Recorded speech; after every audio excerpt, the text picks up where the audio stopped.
Bismillahirrohmanirrohim. Assalamualaikum warahmatullahi wabarakatuh. Salam sejahtera untuk kita semua.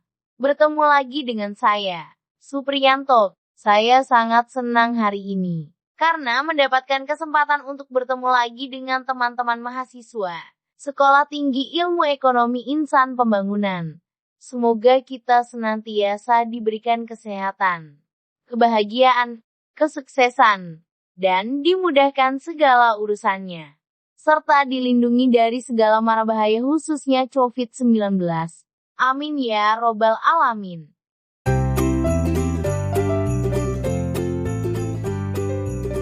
PT Bursa Efek Indonesia, PT Clearing Penjaminan Efek Indonesia, dan PT Kustodian Sentral Efek Indonesia dengan didukung oleh Otoritas Jasa Keuangan meluncurkan sebuah konsep kampanye industri pasar modal yang berskala nasional dengan nama Yuk Nabung Saham. Merupakan ajakan kepada masyarakat Indonesia sebagai calon investor untuk berinvestasi di pasar modal dengan membeli saham secara rutin. Secara berkala, masyarakat menyisihkan sebagian penghasilan mereka untuk dibelikan saham atau produk pasar modal lain seperti reksadana atau exchange trade fund. Masyarakat dapat memilih lebih dari 500 saham perusahaan yang tercatat di Bursa Efek Indonesia.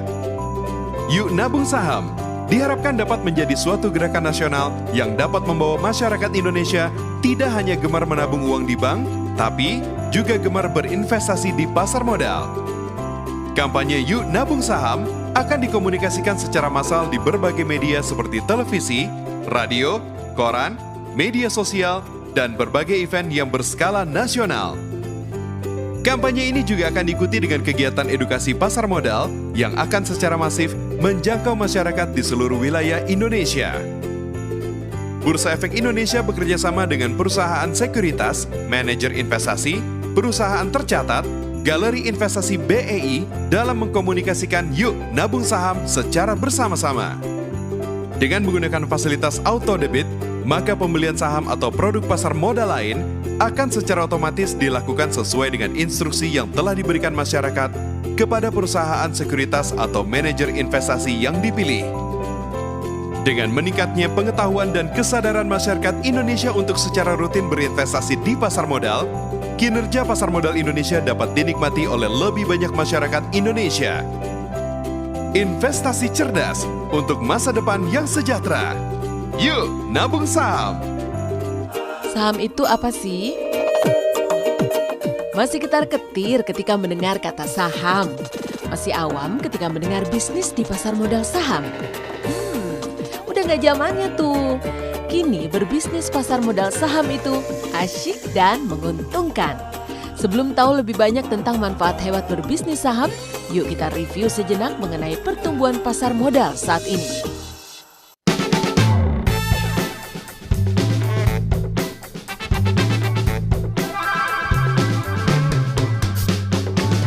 Berdasarkan data dari LPS dan KSEI, sampai dengan April 2016, dari 250 juta penduduk Indonesia, terdapat 182 juta rekening tabungan. Sementara orang yang berinvestasi di pasar modal saham tercatat hanya kurang dari 500.000 orang saja, yang berarti jumlah ini tidak sampai 1% dari populasi penduduk Indonesia. Banyak banget pendapat negatif yang muncul ketika kita menyebut bisnis pasar modal saham. Sehingga selama ini pasar modal saham Indonesia dinikmati oleh asing. Apa aja sih alasan negatif yang sering kita dengar? Nih, yang pertama, mayoritas orang berpendapat bisnis pasar modal saham itu beresiko tinggi. Padahal faktanya, setiap bisnis dan investasi apapun pasti memiliki resiko sendiri. Tapi dengan strategi dan perencanaan yang baik, semua resiko sebenarnya bisa kita kendalikan loh. Apalagi kini modal untuk berbisnis di pasar modal saham disimpan di rekening bank kita masing-masing dan saham juga bisa diwariskan. Alasan negatif yang kedua, berbisnis pasar modal saham hanya untuk kalangan orang kaya saja. Padahal fakta yang terjadi di bisnis pasar modal, harga saham sangat terjangkau. Jika kita membeli 1 lot atau 100 lembar saham, sementara harga saham yang dijual hanya Rp200, maka kita hanya membutuhkan uang Rp20.000 saja sudah bisa berinvestasi saham. Nah, sangat terjangkau kan? Alasan negatif yang ketiga, banyak yang mengatakan masuk ke bisnis pasar modal saham butuh pengetahuan yang mendalam. Sebenarnya, coba deh perhatikan, produk apa saja yang dekat dan dipakai banyak orang di kehidupan sehari-hari. Kendaraan apa yang banyak dipakai orang? Telepon yang kita pakai setiap hari, bahkan bank tempat selama ini kita menabung. Itu semua ada perusahaannya yang terdaftar di Bursa Efek Indonesia, di mana sahamnya bisa kita beli loh. Ini bisa menjadi petunjuk yang jitu, bukan? Jadi jangan hanya jadi konsumen saja jika kita bisa menjadi pemilik dari perusahaan tersebut. Keren kan? Alasan berikutnya mengatakan investasi di pasar modal saham itu judi. Kenyataan di lapangan, olahraga sehat seperti sepak bola sekalipun bisa loh dijadiin sebagai ajang perjudian. Jadi kesimpulannya, bisnis konvensional sekalipun kalau tidak direncanakan secara baik akan seperti berjudi, merasa selalu rugi dan bangkrut. Tinggal kita nih yang harus pintar-pintar mengaturnya. Alasan selanjutnya, masih ada yang berpikir untuk berbisnis saham itu perlu paham teknologi yang tinggi. Padahal hari gini teknologi sudah semakin diciptakan mudah dan membantu tiap aspek kehidupan kita.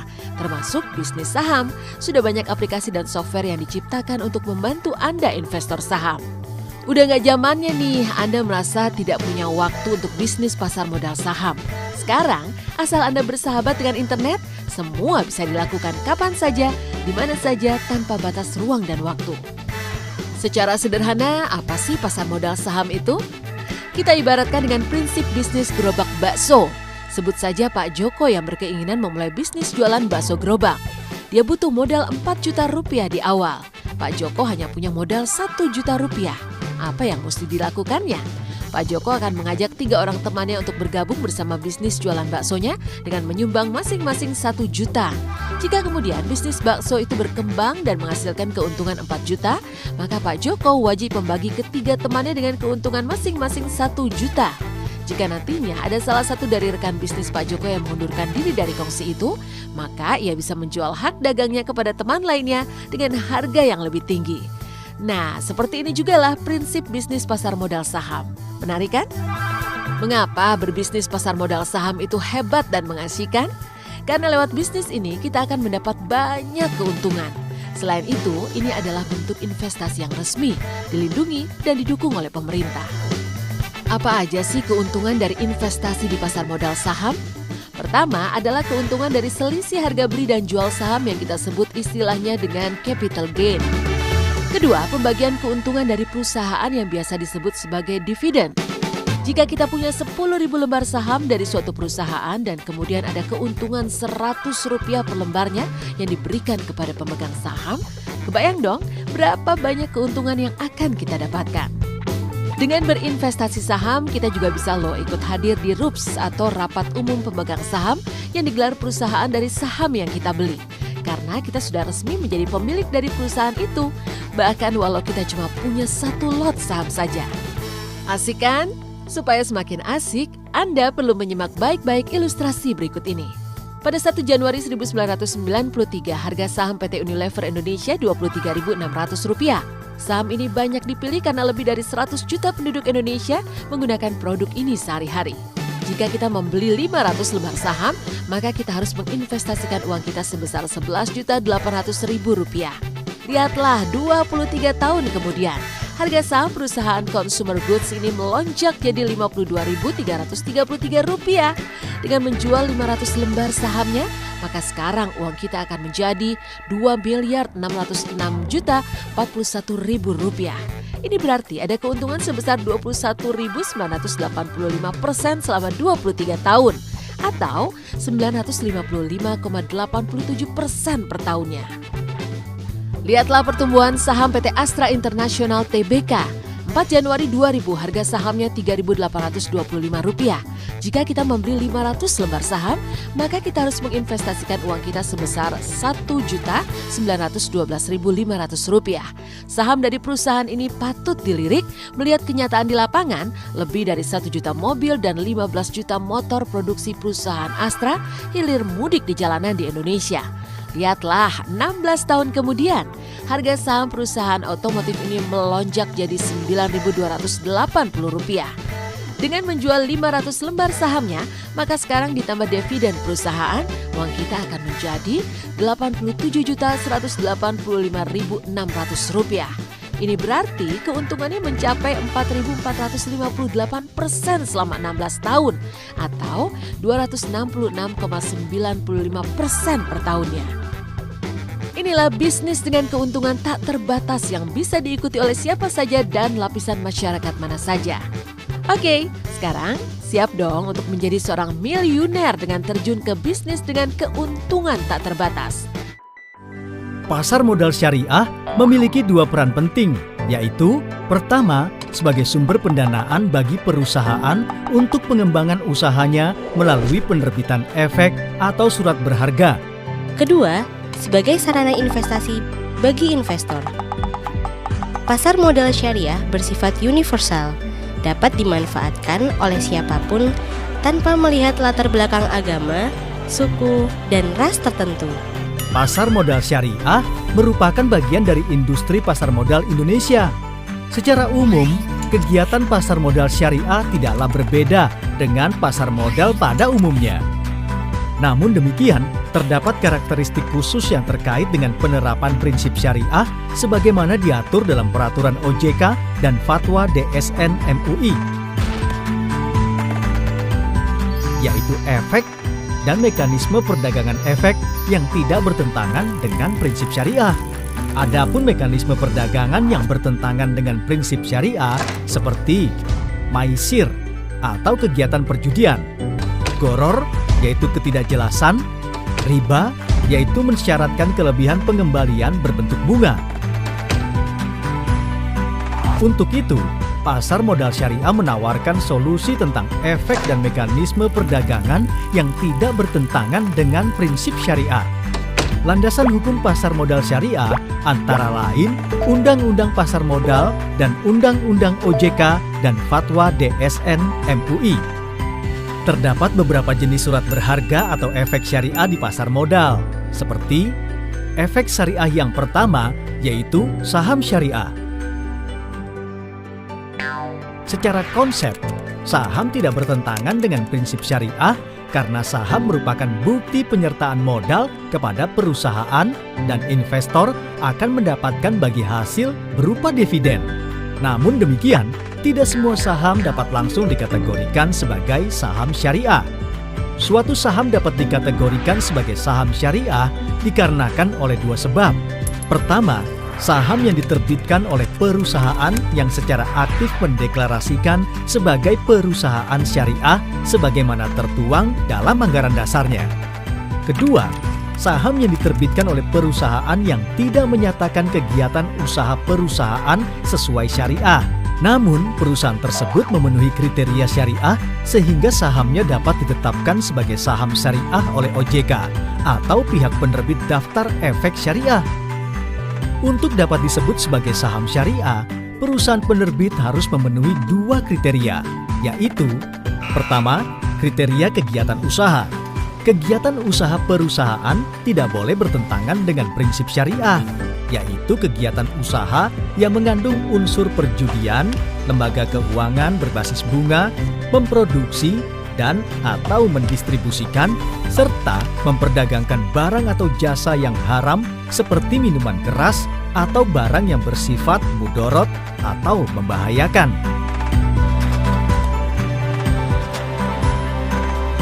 Kedua, kriteria rasio keuangan yang terdiri atas rasio utang berbasis bunga terhadap total aset perusahaan tidak boleh lebih dari 45%. Rasio pendapatan non-halal terhadap total pendapatan perusahaan tidak boleh lebih dari 10%. Saham yang memenuhi kriteria dimasukkan sebagai bagian dari daftar efek syariah atau biasa disebut DES. DES tersebut dapat diterbitkan oleh OJK atau pihak penerbit DES. OJK secara periodik menerbitkan DES 2 kali dalam setahun, yaitu pada akhir bulan Mei dan akhir bulan November.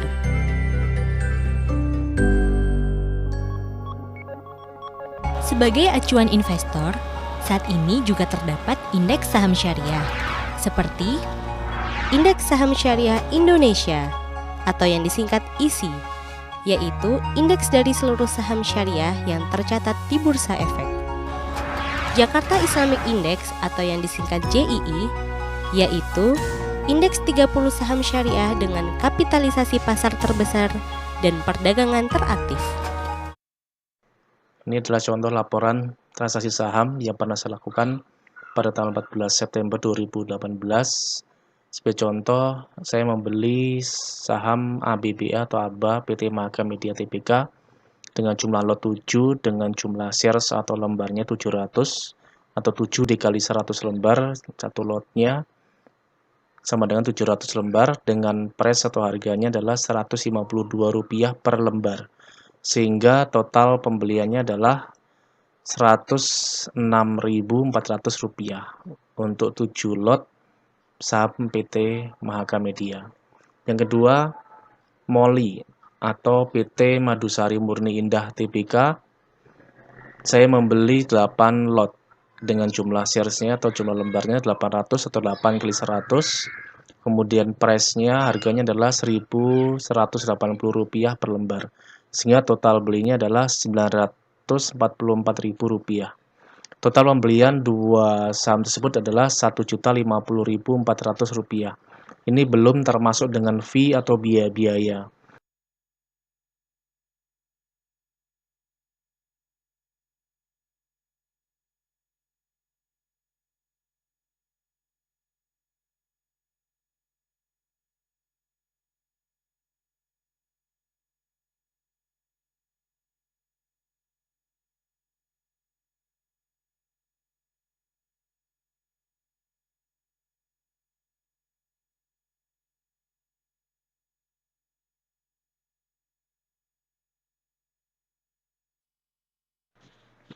Kemudian pada tanggal 26 September 2018 saya menjual saham ABA PT Mahaka Media Tbk sebanyak 7 lot atau 700 lembar pada saat harga Rp230 per lembar. Jadi kemarin membelinya di Rp152 per lembar, dijual pada harga Rp230 per lembar.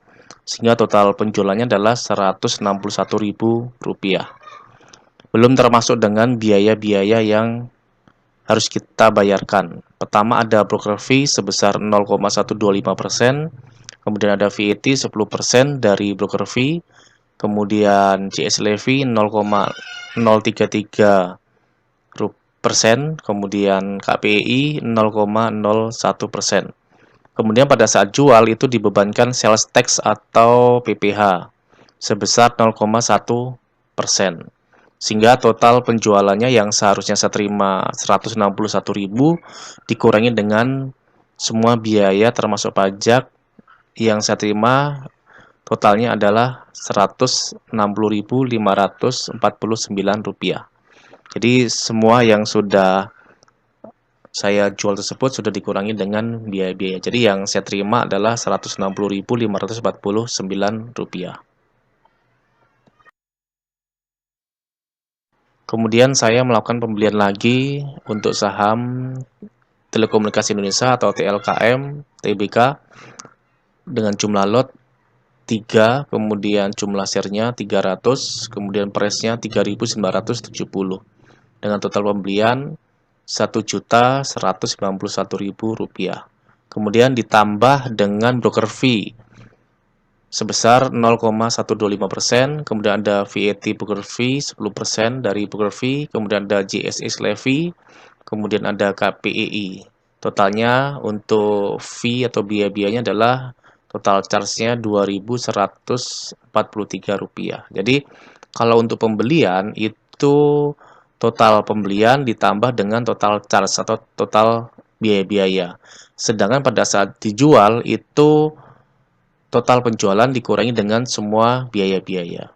Itu yang harus kita perhatikan sehingga ketika kita membeli saham dipastikan kita sudah menghitung berapa biaya akan dibebankan pada saat kita membeli dan berapa biaya akan dibebankan dikurangkan dengan total penjualan pada saat kita menjual. Sehingga untuk menghitung laba ruginya kita tidak akan ada selisih. Dan pada tanggal 17 Januari 2019 saya membeli lagi JSMR atau Jasa Marga sebanyak 2 lot dengan jumlah serinya 100 kali 200 lembar, kemudian harganya adalah Rp4.860. Kemudian ditambah dengan biaya-biaya yang harus dibayarkan pada saat pembelian. Kemudian pada bulan Juli kemarin itu harganya 5.900. Jadi saat saya beli 4.860, kemudian ada fluktuasi harga sempat mencapai di Rp5.900 per lembar. Kategori dari saham. Jadi ada beberapa sektor perusahaan yang bergerak dalam dunia industri. Yang pertama ada customer good industry, ada finance, ada infrastructure, kemudian ada mining, ada miscellaneous, kemudian property, ada trade, ada agriculture, kemudian ada basic industry dan chemical. Jadi setiap perusahaan punya sektor perusahaannya masing-masing. Jadi kalau kita misalnya ingin membuat penelitian, kita ingin meneliti atau kita ingin membandingkan perusahaan dengan perusahaan lain, maka kita harus perhatikan bahwa kita membandingkan perusahaan di dalam sektor yang sama. Jadi tidak bisa kita membandingkan antara perusahaan otomotif dengan perusahaan makanan dan minuman atau food and beverage. Itu akan bias, tidak bisa kita bandingkan. Kecuali misalnya kita membandingkan perusahaan di dalam sektor food and beverage, misalnya antara Mayora dengan Indofood, itu masih sama dalam sektor yang sama, jadi kita bisa mengambil kesimpulan. Demikian yang dapat saya sampaikan, semoga dapat dipahami dan bermanfaat. Ingat bahwa semua impian pasti bisa Anda wujudkan jika Anda memiliki keberanian untuk mengejar impian. Artinya, jika Anda punya impian, maka genggam impian tersebut, yakin dan kejar. Percayalah bahwa impian Anda pasti bisa Anda wujudkan. Terima kasih dan sukses selalu. Wassalamualaikum warahmatullahi wabarakatuh. Sekian dari saya, Supriyanto.